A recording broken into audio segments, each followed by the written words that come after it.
प्यारे विद्यार्थियों, आज बात करें हम, देखो भी एक नया लेसन है शाखा खाता। और तो ये आपका जो लेसन है ये लागू होता है बीकॉम पार्ट फर्स्ट, यानी आपका बीकॉम पार्ट जो फर्स्ट भाग है इसमें लागू होता है आपको। कौन सा? शाखा खाता। अब ब्रांच अकाउंट जो है आपका, अब ब्रांच अकाउंट, अब ब्रांच होगी क्या उसके बारे में देखते हैं। भी ब्रांच देखो भी एक होगा हेड ऑफिस, ये क्या होगा? हेड ऑफिस होगा। ये हेड ऑफिस है, इसका एक निश्चित स्थान पर व्यापार है, एक लिमिट व्यापार निश्चित। अब ये चाहता है कि उसके व्यापार कई स्थानों पर अलग अलग फैल जाए, इसलिए इनके द्वारा इसके अधीन इसका जो व्यापार है वो कई जगह फैला दिया गया। और ये जो होगी मान लीजिए ए बी सी डी, ये क्या हो गई? ये ब्रांच होगी। ये क्या है? इनकी, ये सब इनके ब्रांच है। ये क्या है? ये तो हेड ऑफिस है और इनके द्वारा ये क्या है? सब ये इनकी ब्रांच है, शाखा है। ये क्या है भी? ब्रांच यानी शाखा। इस हेड ऑफिस के द्वारा इन सब को माल भेजा जाएगा और इनमें जो भी खर्चा होगा इसके द्वारा चुकाया जाएगा। तो ये सब ब्रांच है, इन ब्रांच को माल भेजना, इसके द्वारा क्या किया जाएगा? माल भेजा जाएगा। किनको? इन सभी ब्रांचों को। और इन ब्रांच के द्वारा क्या करना है? माल बेचा जाएगा और बेचने के बाद जो राशि होगी वो कहाँ जमा करवाई जाएगी? हेड ऑफिस के पास। किसके पास भी? हेड ऑफिस के पास। लेकिन ब्रांच दो प्रकार की होती है भी, एक तो होती है स्वतंत्र, एक होती है आश्रित। स्वतंत्र आश्रित में अंतर क्या है भी? अगर ब्रांच का कार्य व्यवहार कम मात्रा में है, छोटा व्यापार है, तो जैसे मान लीजिए इस फर्म का व्यापार कम मात्रा में, व्यवहार कम मात्रा में, तो इस पर इसके जो भी व्यवहार हैं, लेन देन है, वो कौन रिकॉर्ड करेगा? Head office. कौन दर्ज करेगा? Head office. तो ये आश्रित किस पर हो गई? हेड ऑफिस पर। और मान लीजिए किसी का भी या तो व्यापार अधिक मात्रा में है या दूसरे देशों में, विदेश में है, तो ये अपने खाते खुद तैयार करेगी। ये किस पर आश्रित नहीं है? हेड ऑफिस पर। अपने खाते खुद तैयार करेगी, या तो व्यवहार अधिक मात्रा में है या ये क्या है? विदेशी शाखा है। तो इसलिए ये अपने व्यवहार खुद दर्ज करेगी। ये क्या है? स्वतंत्र है। ये क्या है? स्वतंत्र। तो हम यहाँ पर बात करें कि शाखा जो है आपकी, शाखा दो प्रकार की होती है। शाखा कितने प्रकार की है? शाखा है दो प्रकार की। कौन कौन सी है विशाखा? दो प्रकार की। एक तो शाखा है आपकी, पहली जो शाखा है आपकी वो शाखा होगी कौन सी? एक तो होगी स्वतंत्र, एक होगी आश्रित। कौन सी होगी? आश्रित शाखा या स्वतंत्र शाखा। क्या होगी? आश्रित शाखा या स्वतंत्र शाखा, दो प्रकार की शाखा है, आश्रित या स्वतंत्र। अब इसमें आप सबसे पहले बात करें किसके बारे में? जो आश्रित शाखा है हमारे, इनके बारे में देखो डिस्कस कर रहे हैं कि हमारी जो आश्रित शाखा है,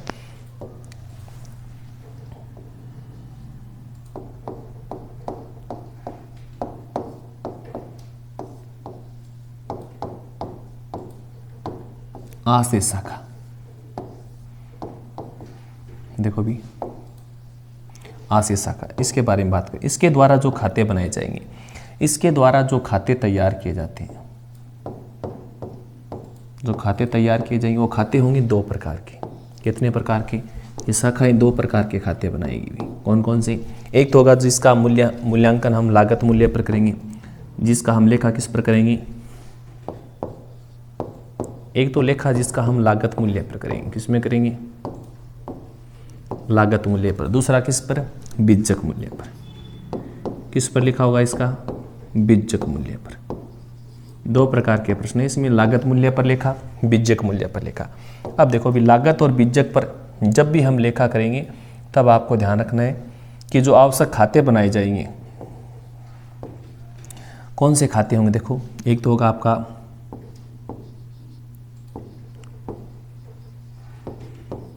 एक तो बनाएंगे ब्रांच अकाउंट। क्या बनाएंगे? Branch account. दूसरा जो अकाउंट हम बनाएंगे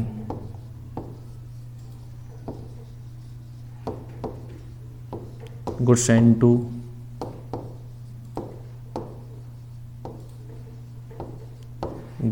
टू ब्रांच अकाउंट। इसके बाद जो तीसरा हम खाता बनाएंगे गुड्स एंड टू ब्रांच के बाद तीसरा जो खाता होगा branch goods and to branch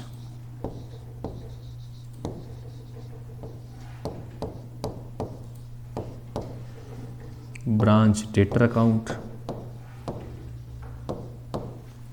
तीसरा जो हमारा अकाउंट होगा 4 नंबर जो होगा ब्रांच स्टॉक अकाउंट।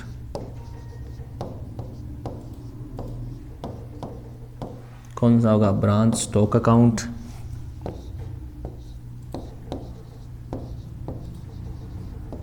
अगला जो होगा ब्रांच फर्नीचर या पेटी कैश अकाउंट।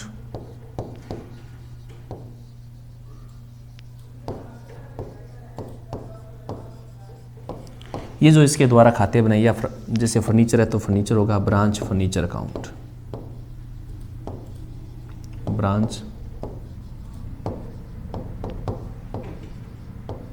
फर्नीचर अकाउंट, ये इसका हो गया जो इसके द्वारा खाते बनाए जाएंगे। लेकिन खाते आपको ध्यान रखना है, एक तो होगा लागत पर और दूसरा कौन सा होगा? बीजक मूल्य पर।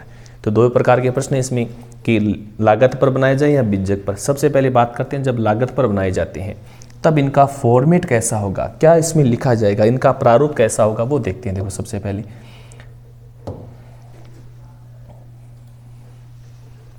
तो सबसे पहले महत्वपूर्ण जो अकाउंट हम जिसे मानते हैं वो हमारा कौन सा है?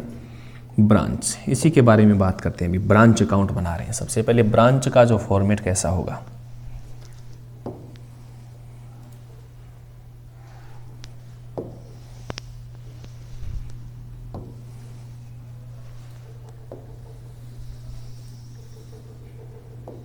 ये क्रेडिट हो गया,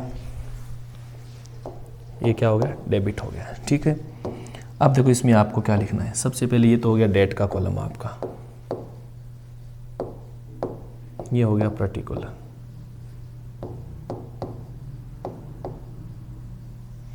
ये हो गया अमाउंट का कॉलम, ये आपका डेट का कॉलम,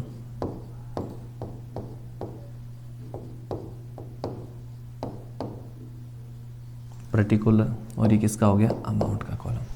ठीक है, सबसे पहले जो हम इसमें बना रहे हैं वो देखिए भी, नाम क्या है इसका? ये है ब्रांच। किसी भी जो ब्रांच का है वो नाम लिखना है आपको।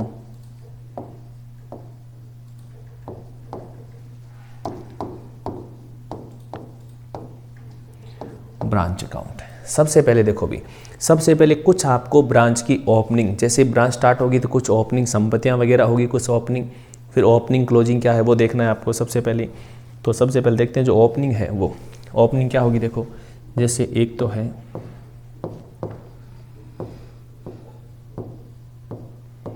ब्रांच स्टॉक, एक तो ब्रांच स्टॉक है, ब्रांच डेटर है, ब्रांच डेटर है, ब्रांच फर्नीचर है, क्या है भी? ब्रांच फर्नीचर है, या ब्रांच पेटी कैश है।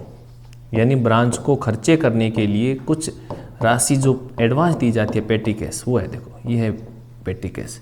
ये तो स्टॉक डेटर हो गया, फर्नीचर भी हो गया। पेटी कैश का ब्रांच को छोटे खर्चे करने के लिए जो कुछ पैसे एडवांस दिए जाते हैं वो पेटी कैश।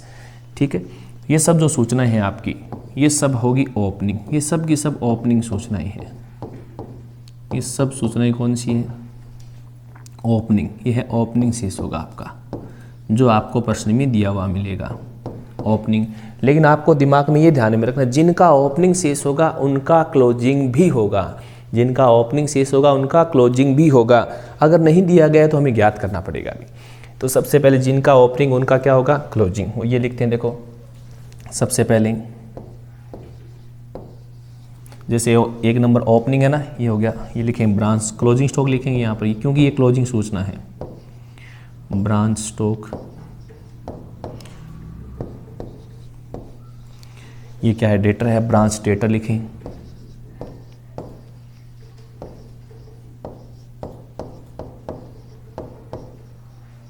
ब्रांच डेटर हो गया, ब्रांच फर्नीचर हो गया,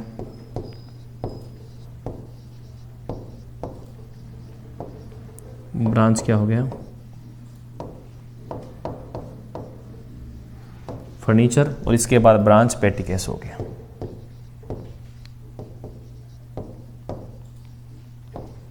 ब्रांच क्या हो गया? पेटी कैश हो गया। अगर प्रश्न में दोनों का ओपनिंग क्लोजिंग दिया हुआ है तो ठीक है, लेकिन जिनका ओपनिंग होगा उनका क्लोजिंग सुनिश्चित होगा, ये ध्यान रखें। नहीं है तो आपको ज्ञात करना होगा अभी, ये क्या होगा, क्लोजिंग शेष होगा।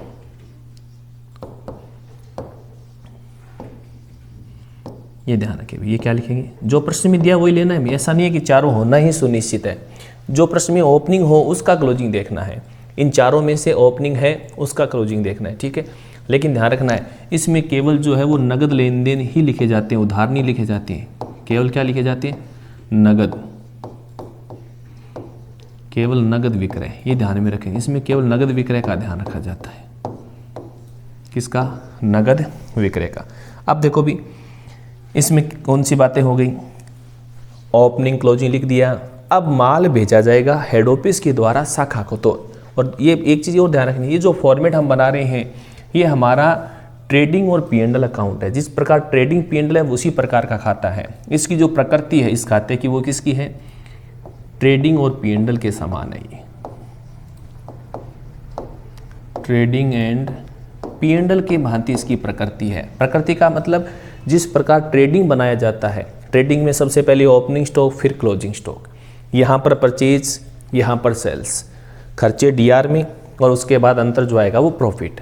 तो इसका वो प्रकृति आपको विशेष ध्यान में रखनी है कि ये जिस प्रकार ट्रेडिंग P&L बनाया जाता है उसी प्रकार बनाया जाता है। ट्रेडिंग P&L का मतलब ओपनिंग स्टॉक, परचेज, खर्चे DR में, सेल्स CR में और क्लोजिंग जो शेष है वो क्लोजिंग स्टॉक वगैरह वो किस में, CR में। इस प्रकार आपको विशेष ध्यान रखना है, ठीक है।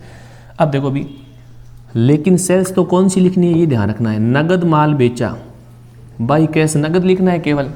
लेकिन नगद में भी क्या लिखना है आपको ये ध्यान रखना है, नगद में भी आपको ध्यान रखना है। एक तो आपको लिखना है कैश सेल्स, नगद जो माल बेचा है, प्लस जो उधार बेचा है वो नहीं लिखना है, लेकिन जिन लोगों को उधार बेचा है उनसे जो कैश की प्राप्ति हो रही है, कैश रिसीव फ्रॉम डेटर, वो लिखना है। उधार बेचा है तो डेटर होंगे और उन डेटर से कैश कितना प्राप्त हुआ है, cash receive from debtor, cash receive from क्या लिखना है, डेटर। कैश रिसीव फ्रॉम क्या हो गया, डेटर। ये ध्यान रखना है, कैश रिसीव फ्रॉम क्या हो गया अभी, डेटर लिखना है, उधार नहीं लिखना है, ठीक है। अगर उसके बाद शाखा के द्वारा माल बेचा जाएगा, परचेज इस साइड लिखेंगे ना, क्या लिखेंगे इस साइड, परचेज लिखेंगे। तो शाखा के द्वारा जो माल बेचा जाता है क्या लिखें, टू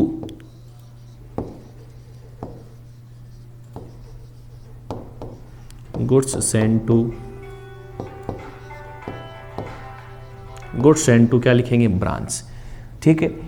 बेचना लिख दिया उस साइड में। अगर ये जो शाखा से माल आया है, सॉरी हेड ऑफिस से जो माल आया है शाखा को प्राप्त हुआ है, हेड ऑफिस से माल आया है शाखा को प्राप्त हुआ है, इसमें कुछ कमी है तो शाखा इस माल को वापस हेड ऑफिस को लौटा देती है। तो रिटर्न हम बाई साइड में लिखेंगे।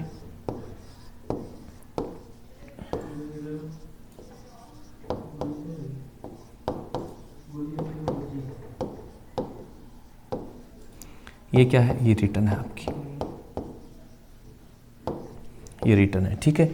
ये आपको विषय ध्यान रखना है, ये लिख दिया हमने। अब खर्चे का जो भुगतान DR में लिखना है, खर्चा टू, और खर्चा क्या होगा, नगद, क्योंकि हेड ऑफिस की पुस्तकों में एंट्री है ना। लेकिन क्या लिखना है, एक्सपेंसेस है जो, ये आपको ध्यान रखना है, एक्सपेंसेस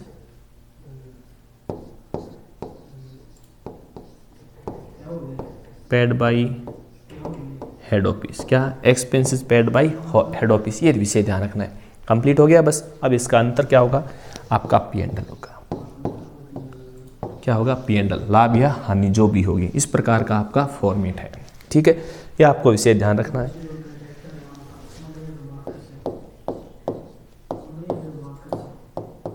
नोट 1 नंबर मत क्या ध्यान में रखनी है,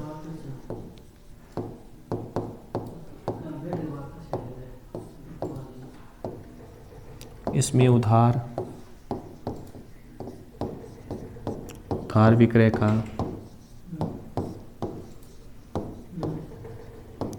लेखा नहीं किया जाता है,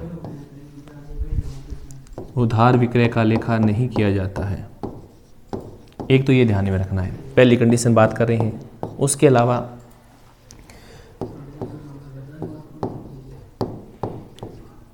उधार विक्रय लिख दिया इसमें। इसके अलावा देखो भी, एक आपको प्रश्न में दिया हो सकता है डिस्काउंट,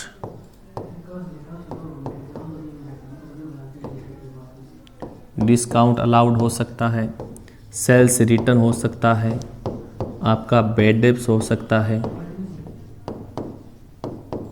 का लेखा नहीं होगा, का लेखा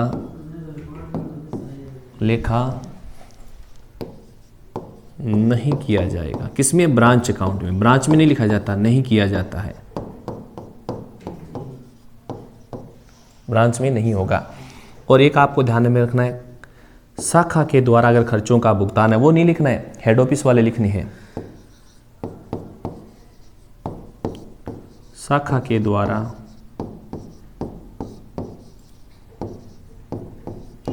खर्चों का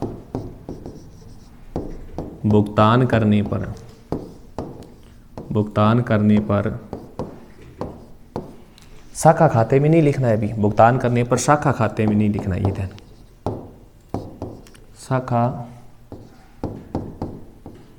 खाते में लेखा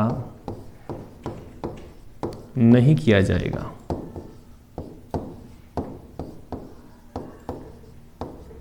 ये ध्यान रखना है आपको, ठीक है।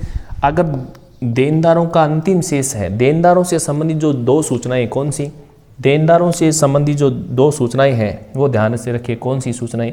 एक तो डेटर की ये सूचनाएं हैं, ये डेटर की सूचना है। कौन सी सूचना? भी ये देनदारों से संबंधित सूचना, एक तो ये है, और एक आपका क्लोजिंग शेष। अगर ये नहीं दिया गया है तो इन क्लोजिंग सूचनाओं को ज्ञात करने के लिए आपको ध्यान में रखना है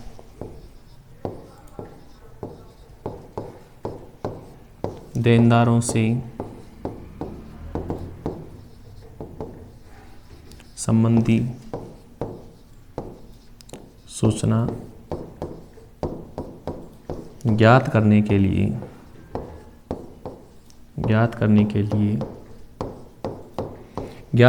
लिए memorandum trading account, memorandum debtor account बनाकर ज्ञात करेंगे। डेटर अकाउंट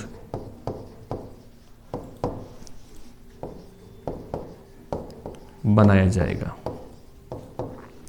ये आपको विशेष से ध्यान में रखना है। तो एक नंबर विधि है, ये उसका क्या हो गया? प्रारूप हो गया, फॉर्मेट हो गया एक नंबर विधि का, कि जिसमें आपको ये जो सूचना है वो किस प्रकार दर्शानी है, किसके माध्यम से। ये आपका एक नंबर विधि का, ये इस विधि का है, ये बातें हैं इसकी, ये आपको विशेष ध्यान रखनी है। और क्या नहीं लिखना है ये भी नोट आपको विशेष ध्यान रखना है। तो विद्यार्थियों, आज के लिए इतना ही। धन्यवाद।